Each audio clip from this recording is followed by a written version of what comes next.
নমস্কার বন্ধুরা, আজকে আমি যার কথা বলবো তিনি হলেন মা মথুরা চণ্ডী। আজ আমরা আলোচনা করব মা মথুরা চণ্ডীর মন্দির কোথায় অবস্থিত, কি আছে মন্দিরে। তার আগে বলি, ভিডিওটি দেখার আগে চ্যানেলটিকে সাবস্ক্রাইব করে পাশে থাকবেন, কমেন্টে লিখবেন জয় মা মথুরা চণ্ডী। প্রথমে ট্রেনে করে আমরা চলে এলাম নারায়ণকুড়ি মেজিয়ায় অবস্থিত, মেজিয়া রানীগঞ্জে অবস্থিত। প্রথমেই আপনাকে জগন্নাথ ব্রিজ থেকে মেজিয়ার টোটো ধরতে হবে, তারপরে বলতে হবে মথুরা চণ্ডী যাব, আর মেজিয়ার ব্রিজের সামনেই নামিয়ে দেবে। তারপরে এই ছোট রাস্তার মধ্যে দিয়ে জঙ্গল পেরিয়ে যেতে হবে আপনাকে মা মথুরা চণ্ডীর মন্দিরে। হ্যাঁ, এখনো পর্যন্ত এই রাস্তাগুলি উন্নত নয়, এই জায়গাগুলিও উন্নত নয়। আর এই রাস্তা দিয়ে গেলে দেখতে পাবেন এখনও এই সিঁড়ি বেয়ে কয়েকশো বছর ধরে মানুষ আসছে এই মথুরা চণ্ডী মায়ের মন্দিরে। তবে গ্রামের ভেতর দিয়েও রাস্তা আছে, তবে আমরা সিঁড়ি বেয়ে আসার কথা ভাবলাম, কারণ এটি প্রিন্স দ্বারকানাথ ঠাকুরের সময়কার সিঁড়ি, আর এই পথ দিয়ে হাঁটার ব্যাপারটাই কিন্তু আলাদা। তবে চলুন এই গ্রামের পথ দিয়ে আমরা পৌঁছে যাই মা মথুরা চণ্ডীর মন্দিরে। তবে কিছুই না, ব্রিজ থেকে কয়েক মিনিটের দূরেই মা মথুরা চণ্ডীর মন্দির, তাই জন্য সকালে গেলে কোনো অসুবিধাই হবে না। আমরা চলে গেছিলাম ভোরে, আর এইখানেই দেখতে পাবেন কত সুন্দর জায়গা, কত গাছগাছালি, গেলেই মনটা ভরে যাবে। এখানে মানুষের তেমন ভিড় নেই, এখানে সড়কে তেমন যানজট নেই, শুধু আছে প্রকৃতি আর মায়ের মাহাত্ম্য। মায়ের মন্দিরে যাওয়ার আগে এখানে একটি দুর্গা মন্দিরও দেখতে পাবেন, তবে সেখানে এখন কাজ চলছে বলে আর ঢুকে আপনাদের দেখাতে পারলাম না।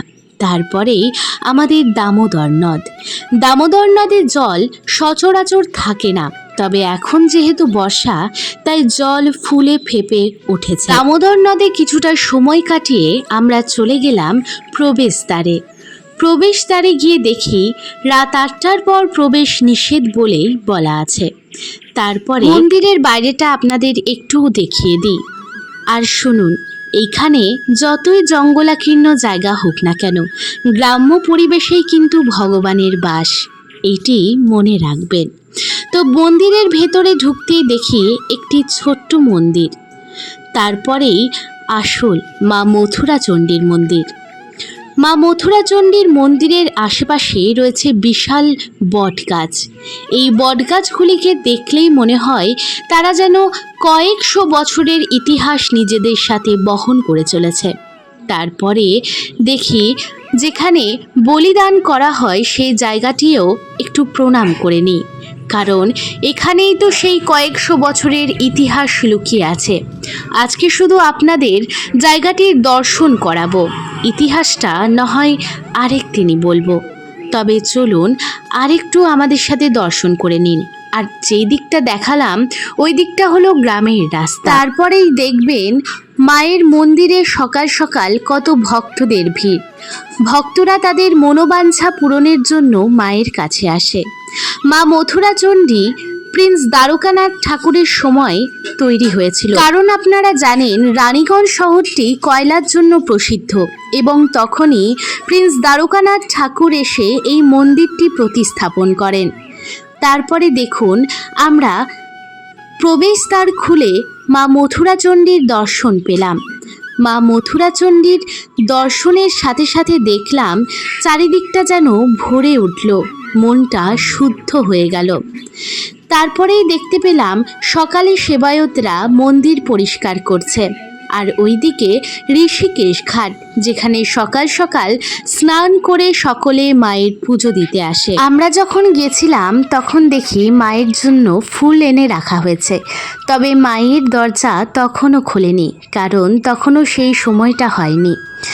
তবে দেখতে পেলাম এই মা মথুরা চণ্ডীর পীঠস্থানে লেখা আছে যে কোনো সিঁদুর লাগাবেন না মন্দিরের দেওয়ালে।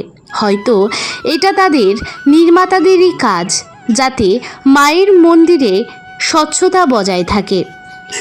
তারপরে দেখুন ভেতরে মায়ের দরজা খুলতেই দেখতে পেলাম মাতা মথুরা চণ্ডীর দর্শন। বাঁদিকে রয়েছে বাবা ভোলানাথ, তার পাশেই মা শীতলা দেবী, তার মাঝে মাতা মথুরা চণ্ডী এবং তারপরেই বাবা ভৈরবনাথ। শুনেছি মাতা মথুরা চণ্ডীর কাছে যা মনস্কামনা করবেন সেটি পূরণ হবে। তবে মায়ের কাছে এসে মনস্কামনা পূরণের পর পুজো দিয়ে যেতে হবে। আর এইখানে সকাল সকাল পুজো দিতে আসে কয়েকশো ভক্তরা। তবে সেটা মেলা চলাকালীনই বেশি হয়, সারা বছর কিন্তু মায়ের মন্দির ফাঁকাই থাকে। তাই আপনি যদি ভাবছেন আপনার মনকে শান্তি করতে, তবে একবার চলে আসুন মাতা মথুরা চণ্ডীর মন্দিরে। মথুরা চণ্ডী মায়ের দর্শন তো করলাম, চলুন এবারে ঘুরে দেখা যাক আশেপাশে কি রয়েছে।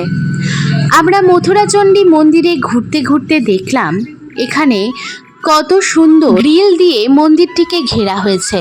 তার মানে যাতে সবসময় নদী থেকে যে হাওয়াটি আসছে সেগুলি মাতা মথুরা চণ্ডীর গৃহে প্রবেশ করে এবং মন্দিরটিকে শীতল রাখে। তারপরেই দেখতে পাচ্ছি বটগাছ, যেখানেই চোখ যাচ্ছে সেখানেই কিন্তু বটগাছের ছায়া রয়েছে। তারপরেই দেখুন কত মাটির ঘোড়া রাখা আছে। মনে করা হয় মনস্কামনা পূর্ণ হলে এই মাটির ঘোড়া অনেক ভক্তরাই দিয়ে যায়। আমরা যখন যাই তখন ছিল মন্দির একদমই ফাঁকা, তাই জন্যই তো এই শীতল ছায়ায় মায়ের মন্দিরে বসে মায়ের সাথেও দুটো কথা বললাম, আর মনস্কামনা মনোবাঞ্ছনাও সকল কিছু মায়ের সামনে তুলে ধরলাম। আপনারা যদি নাও আসতে পারেন, মাকে এই ভিডিওর মাধ্যমে আপনাদের মনস্কামনার কথা জানান।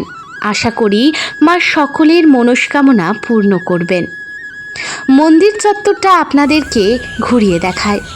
তারপরেই এই ঘন্টাটা বাজিয়ে দিনটিকে শুরু করি। এই ঘন্টার ধ্বনি যাতে মায়ের কাছে পর্যন্ত পৌঁছে যায়। এই ঘন্টার ধ্বনি শুনে মাও সকালে সুপ্রভাত বলবে আমাদেরকে, আমাদের মতন ভক্তদেরকে। তবে চলুন অন্যান্য দিকগুলোও দেখে নিই। মাতা মথুরা চণ্ডীর পীঠস্থানে বিবাহের জন্য অনুদান দিতে হয় 601 টাকা। শুধু বিবাহ নয়, গাড়ি পুজো, নিত্যদিনের পুজো সব কিছুই লেখা আছে এই লিস্টে। আপনারা চাইলে স্ক্রিনশট নিয়েই নিতে পারেন। আর এটি প্রণাম মন্ত্র, আশা করি এই মন্ত্রটি অনেকেই জানেন। তারপরেই দেখে নিন মাতা মথুরা চণ্ডীর পীঠস্থানের আরও অনেক কিছু কমিটির সদস্যবৃন্দদের নাম, যেগুলো হয়তো আপনাদের দরকার লাগবে না, তাও আমি আপনাদের জন্য এই মন্দিরে গেছিলাম এবং তাই আপনাদের সামনে সব কিছুটা তুলে ধরাই আমার কর্তব্য। চলুন, মায়ের তো দর্শন হয়েই গেল, আরেকবার আপনার মনস্কামনাটা মাকে বলুন। আমি এবার বেরোবো, কারণ ভক্তদের সমাগম হচ্ছে ধীরে ধীরে। এবারে বেরোনোটাই ভালো। আর সময়ও বলছে আর সময় নেই, এবারে বেরিয়ে এসো। কিন্তু মন তো চাইছে না, মন চাইছে মায়ের কাছেই পড়ে থাকি আজীবন। মাকেই বলি, মা তোমার চরণে আশ্রয় দিও। আর আজকের ভিডিওটি এই পর্যন্তই। আরেকদিন নিয়ে আসবো মা মথুরা চণ্ডীর পীঠস্থানের নানান কাহিনী, নানান ঐতিহাসিক কথা। আজ এই পর্যন্তই, দেখা হবে অন্য একটি ভিডিওতে। ভিডিওটি ভালো লাগলে চ্যানেলটিকে সাবস্ক্রাইব করে পাশে থাকুন। জয় মা মথুরা চণ্ডী।